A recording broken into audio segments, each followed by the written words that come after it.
Non plus? Mais là, D'accord, pas. on va pas attendre parce qu'en plus, on va même courir. Et je suis sûr que toutes et tous, vous avez déjà couru. Et oui, Tout à bon, fait. que ce soit pour garder la ligne, pour travailler le cardio, pour attraper un train, pour fuir un animal, pour poursuivre des rêves, ou simplement pour jouer à courir. On est ici dans quelque chose qui est parfaitement humain. Et les jeux de course, qu'ils soient analogiques ou numériques, eh bien, ils capturent cette tension qui est profondément humaine. Aller plus vite, devancer l'autre, tenir jusqu'au bout. Mais derrière l'apparente simplicité de la course, les jeux de course dévoilent des systèmes souvent très riches. Plus encore, ils nous engagent de façon sensible. Ils peuvent également, à l'image de la fable du lièvre et de la tortue, constituer de puissantes métaphores autour desquelles je pense que l'enseignement devient possible. Alors, on a parlé de la semaine dernière de tradition. Si je vais commencer en vous partageant de nouveau une Madeleine personnelle de mon enfance avec les petits coureurs. Donc, les petits coureurs, alors il y en a quelques-uns qui sont présents ici. Alors, je vous montre. Ça, c'est des petits coureurs. Et quand j'étais enfant, quelques années, eh bien, je jouais à ce jeu qui m'avait été transmis par mon père, qui lui-même y jouait dans les années 50, et on y jouait de la même façon. Alors lui, il avait eu des petits chevaux, des petits coureurs en plomb. Nous, les nôtres étaient en plastique, mais on jouait exactement de la même façon. Donc on avait environ 200 petits coureurs, et chaque petit coureur, là ici, vous pouvez voir, il y a un petit numéro, là, le 48. On prenait tous les coureurs engagés dans le Tour de France, on faisait des listes, on les répartissait par équipe, on peignait les vélos, on peignait les maillots. C'était plus facile dans les années 80 qu'aujourd'hui. Les maillots étaient un peu plus simples. Et puis ensuite, on engageait les courses et donc on faisait les 21 étapes du Tour de France avec les étapes de plat, les étapes de montagne où on faisait des décors. Et on jouait à plusieurs et c'était donc un jeu où on lançait un dé et ensuite on avait une partie métagame assez importante parce qu'on notait le temps de chaque coureur et l'écart qui se creusait par rapport au vainqueur. Et on avait une partie aussi jeu de rôle où les uns et les autres, comme on était avec mes trois frères, parce qu'il y en a un qui jouait pas, il n'était pas né, on jouait avec mes deux autres frères aînés. Et donc, comme il y avait 200 coureurs qui s'étalaient sur plusieurs mètres, il y en a un qui faisait avancer ceux qui étaient devant, ceux qui étaient au milieu, ceux qui étaient derrière. Et on avait des systèmes pour pouvoir communiquer les uns avec les autres, avec un petit pot de yaourt et une ficelle. Et on reproduisait, parce qu'on écoutait le Tour de France, on jouait généralement le matin, et puis le Tour de France, on l'écoutait à la radio l'après-midi. Voilà, et on singeait un petit peu tout ce qu'on pouvait entendre avec les attaques fulgurantes de Job Zotomek ou Carlos Moser qui prenait le vent derrière Bernard Hinault. Voilà, donc on rêvait ici. Donc c'était un jeu de course particulièrement plaisant, même si au final les mécaniques étaient assez simples avec un D6 et puis lorsqu'on faisait un 6, on rejouait une deuxième fois. Mais c'était les règles traditionnelles qui nous avaient été transmises. Et petit fait amusant, c'est que un neveu, enfin mes neveux ont repris la Mmh. tradition et que tous à avoir joué à ce jeu-là, on a développé aussi un goût en plus de regarder le cyclisme, mais aussi pour le pratiquer. Voilà. Alors revenons à nos moutons. Et ça me permet de faire deux petites bonnes blagues parce qu'il y a des très bons jeux de course avec des moutons. Il y a notamment Championship Rally que je conseille. Ça, c'est un jeu vidéo. Et sinon, il y a un jeu de plateau aussi qui s'appelle The Sheep Race. Et donc, on peut des fois avoir des jeux de course avec les moutons. Et c'est ça qui est assez fabuleux. On a des jeux de course quasiment avec tout. Des poules avec donc des moutons, des coureurs, des voitures, des vélos, des Lapin. chiens de traîneau, des lapins. Voilà, on peut imaginer tout ce qu'on veut. Alors, ce qui est compliqué avec la question du jeu de course, c'est finalement, je pense, de le définir, comme souvent. Et ici, je vais m'appuyer sur l'ouvrage que j'avais envie d'amener avec moi, mais que j'ai laissé là-bas. Donc, cet ouvrage qui s'appelle Building Blocks of Tabletop Game Design, écrit par Isaac Engelstein et c'est le prénom de Chalef qui m'échappe souvent. Voilà. Et c'était ce second ouvrage. Et c'est le confrère, c'est Geoffrey Engelstein et Isaac Chalef. C'est l'encyclopédie des mécaniques de jeu. Donc c'est en anglais, mais je trouve vraiment très très précieux. Et ce sont, en tout cas pour Geoffrey Engelstein, c'est la personne qui a contribué à structurer la partie des mécaniques de règles sur Board Game Geek. Voilà. Donc, dans leur approche, ici, on a une définition de la mécanique de course, de Racing Games, comme un moyen de déterminer à la fois la fin du jeu et le vainqueur. Généralement, au même moment, lorsque un ou plusieurs joueurs franchissent une ligne d'arrivée ou atteignent un objectif donné.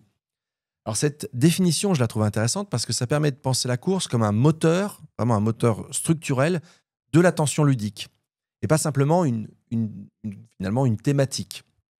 On peut avoir des impressions de course avec autre chose que des jeux qui sont littéralement sur la course. Ça nous rappelle aussi, cet article nous rappelle aussi que la pratique du jeu est très ancienne et de très très nombreux jeux justement traditionnels, historiques, aussi anciens que l'humanité jouante, sont des jeux de course explicites. Le Senet, le Backgammon, Snakes and Ladders. Alors parcheesi, on le dit jamais comme ça en France, mais c'est le terme qu'il faudrait, le parcheesi, c'est qui est lui-même une traduction du jeu indien, le pachisi. Ce sont nous on appelle ça les petits chevaux. Mais c'est un jeu très traditionnel indien qui a au moins 2000 ans. Et donc ils ont un point commun, donc il y a une avancée visible sur un parcours, une ligne d'arrivée qui est très claire, et il y a une hiérarchie évidente entre celui qui est en tête et celui qui est à la queue du peloton. Et ici, ce qui est intéressant, c'est que les auteurs, Engelstein et Chalet, vont plus loin. Ils montrent que d'autres jeux qui ne semblent pas être des courses le sont en fait d'un point de vue mécanique. Dans les colons de Catane, par exemple, c'est une course au développement. Le premier joueur qui aura atteint 10 points, eh bien, c'est lui qui le gagne. Donc, on a cette course. Dans Twilight Imperium, c'est pareil. On a un nombre d'objectifs qui nous rapportent des points. Et donc, quand on a un certain nombre de points, on a gagné. Pareil, dans Empire Builder, on court vers un capital cible. Il faut avoir 250 millions de dollars bricole pour pouvoir gagner. Il y en a d'autres où, également, on a l'apparence d'une course, mais en fait, ce n'est pas vraiment une course. Des jeux comme le jeu de voiture Danforth, The Really Nasty Horse Game, qui doit être derrière ici, Racing Game, oui, c'est ça. Long Shot, qui est aussi un jeu sur l'hippisme. En fait, ces jeux-là sont un peu des jeux de course, mais d'abord des jeux de paris. On parie sur l'issue de la course et on peut même parier contre soi, ce qui est assez intéressant, ce qui fait qu'on peut gagner en ayant perdu toutes ses courses. Mais il faut pas miser sur soi dans ces cas-là. Alors, ici, dans ces cas-là, c'est intéressant parce que la course, elle peut être aussi perçue comme un spectacle. Et la mécanique peut se déplacer vers la gestion et l'incertitude et les probabilités.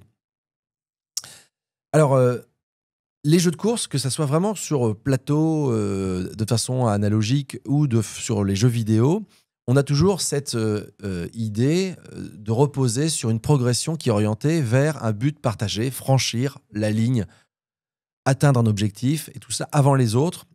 Et parfois, c'est même une course contre soi-même, finir avant qu'il ne soit trop tard. Et ce qui est intéressant avec tous ces jeux, c'est qu'en général, il ne s'agit pas simplement d'aller plus vite. Il y a cette idée d'aller plus mieux, d'aller mieux. Je vous torture l'esprit, désolé, amis littéraires, mais voilà, il y a quand même cette idée que c'est pas simplement la vitesse qui compte. On doit choisir avec soin à quel moment on accélère, à quel moment on va doser ses efforts. Flamme Rouge est un très bon exemple ici. Dans comment on s'adapte au terrain. Et donc la course, il y a vraiment cet effet, je trouve, de mise en scène ludique, du temps qui passe. Il y a une vraie dramaturgie qui se met en œuvre dans le mouvement, dans les choix qui sont ici. Alors, les mécaniques qui sont derrière la mécanique générale du jeu de course, ces mécaniques sont assez riches. Donc, il y en a plusieurs. Et donc, je vais juste un peu les citer. Ça nous permet aussi d'avoir une idée de la richesse de ce type de jeu. Donc, il y a la question du parcours. Le parcours dans sa variété, donc c'est un espace à franchir, et donc on a une granulométrie du parcours qui est indiquée. Ça peut être, je passe un hexagone, mais ou plus exactement ici dans Giro d'Italia, c'est je vais franchir des cases qui sont délimitées. Donc on a vraiment cette idée de thessalité, des tronçons qui ont une donnée. Et cet espace, il est balisé, on le franchit. Donc dans Ave César, moi j'aime bien ce jeu-là aussi. C'est un jeu de course de chars à l'époque romaine. Et j'aime bien parce que le parcours mérite d'être particulièrement anticipé et lu. On peut bloquer les autres. Et on peut bloquer les autres même quand on va pas vite. Et il faut prendre la corde. Formule AD, c'est pareil. C'est un jeu qui est extrêmement stratégique. Et donc, le parcours ici peut être vraiment ce qui nous impose notre stratégie, avec la logique de virage, de dépassement, d'encombrement. Mais même dans les jeux vidéo, on a cette dimension de parcours qui était très présente. Donc, moi, j'ai beaucoup joué à Need for Speed et un petit peu moins à Forza. Mais à force de refaire le même parcours, on commence à se faire une cartographie mentale avec les checkpoints, à quel moment il faut accélérer, à quel moment il faut ralentir. Et finalement, on se dessine la carte et on apprend à dominer ce parcours qui est pas simplement un décor, même si dans Need for Speed, c'était quelque chose d'exceptionnel, mais c'est vraiment un enjeu d'apprendre à lire cet espace et de savoir stratégiquement l'utiliser. Quelle était l'idée de décor? Il y a l'idée de rythme, de tempo. Donc Flamme Rouge, avec César, on a énormément de jeux où il faut savoir quand est-ce qu'il faut aller sortir du peloton pour placer son attaque, ou au contraire rester au chaud pour finalement surgir au dernier moment, mais peut-être que ça sera trop tard. Donc gérer l'épuisement, gérer son carburant dans Formula D ou dans Hit aussi, on a ces éléments-là. L'aspiration, calculer son moment. Et ça, c'est vraiment intéressant parce qu'il y a cette vraie dimension, voilà, ça crée une tension de savoir quel est le bon moment où il fallait agir, où on aurait dû agir. Et évidemment, cette tension, elle est d'autant plus remarquable que l'on ne joue pas seul. Parce qu'effectivement, les jeux de course sont pas forcément les jeux les plus solos du monde. Il y a en fait quasiment systématiquement une présence de l'autre. Donc on a souvent un autre qui est visible. Je disais avec César, dans avec César, voilà, il y a le joueur qui est concrètement en train de jouer devant avec nous, il est devant, il est derrière, on cherche à le bloquer. Mais même dans les jeux de course, on a ce principe là du ghost, la forme un peu spectrale là, qui nous précède ou nous succède. On a ce temps, voilà, mais on a une impression qui fait que on joue contre quelque chose, on n'est pas pleinement dans la solitude. On a une interaction qui peut être présente. Dans les jeux d'exergaming, donc le jeu d'exergaming, c'est quand le corps, il est soi-même le corps et le contrôleur. C'est pas la manette, c'est pas un clavier, c'est pas une souris. C'est par les mouvements que je vais faire que je vais faire évoluer mon personnage dans le jeu. Et donc il y a beaucoup de jeux de sport, et je pense à Zwift, qui est un jeu de vélo. Donc ça, on est devant son téléphone, on est sur son vélo qui n'avance pas et on fait avancer notre bonhomme au milieu d'autres. Et ici, la présence des autres est une vraie source de motivation, d'ailleurs, à continuer. Il y a aussi, en général, la question de la gestion du temps. Donc le temps, parfois, il est réel. Il y a des jeux Trackmania. On a chaque fraction de seconde compte. On a des effets de sablier. Et puis parfois, on a un temps symbolique. Ticket to the Moon, c'est un jeu où il faut optimiser sa stratégie avant les autres. Race for the Galaxy, c'est pareil, hein, c'est plus qu'un jeu de course, c'est un jeu où il faut finir la course. C'est un jeu où il faut finir sa préparation avant les autres. Donc c'est vraiment cet ensemble-là. Oui. Oui, on m'indique des choses derrière moi. Welcome to the Moon. J'ai dit Ticket to the Moon. Ouais. Oui. Ah oui, Ticket to, oui, mais c'est Ticket to Teach en fait. Ouais, voilà, on comprend. Et ce qui est intéressant dans ces jeux-là où on optimise sa stratégie en fonction d'un temps symbolique ou réel, c'est que la course, voilà, c'est la métaphore de la productivité. Et c'est quand même formidable de temps en temps d'avoir une métaphore joyeuse de la productivité.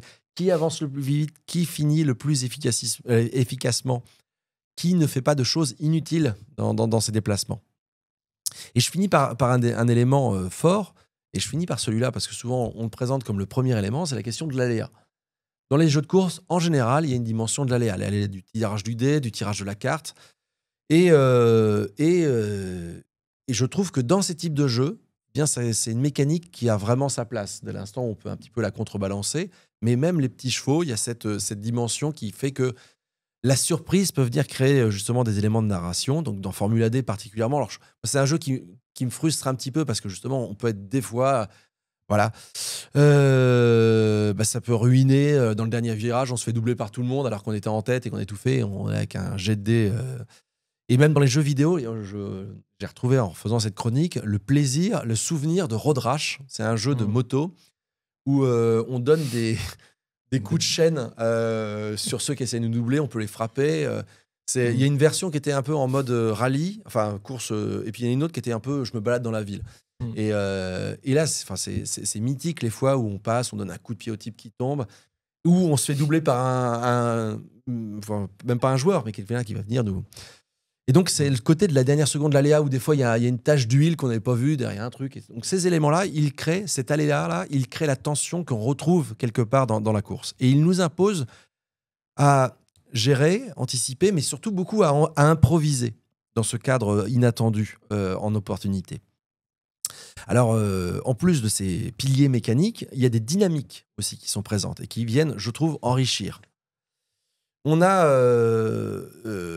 la question voilà, de la symétrie, qui est souvent une donnée qu'on rencontre. On n'est pas sur les mêmes...